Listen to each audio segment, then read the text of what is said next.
बीड हत्या प्रकरणात सर्व आरोपीवर मोका लावण्यात आला आहे। हे फार मोठं प्रकरण आहे। माझी चिंता ही आहे की पक्ष जात या पलीकडे जाऊन बघितलं पाहिजे। खंडणीचे प्रकार चालले आहेत महाराष्ट्रामध्ये।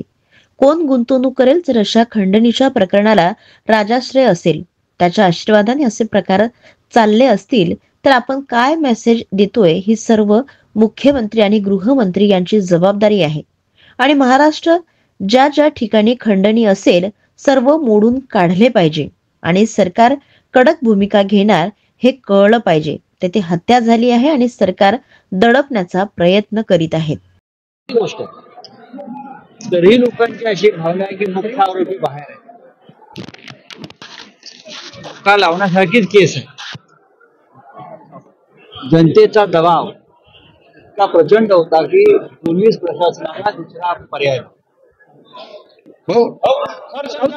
सरकारचं स्टेटमेंट होतं महाविकास म्हणजे आगामी निवडणुका सर्व स्वबळावर लढणार। महाविकास आघाडीमध्ये काही विदुष्ट येत आहे का? अजिबात नाही। स्थानिक स्वराज्य संस्थांच्या बाबतीत माझे विधान आहे। गुलाबराव पाटलाचे स्टेटमेंट आहे, फडणवीस साहेब बोलले, गुलाबराव पाटील साहेब बोलले, स्टेटमेंट आहे उद्धव ठाकरे आमचे शत्रू नाहीत, राजकारणात काही होऊ शकते, कसं बघता?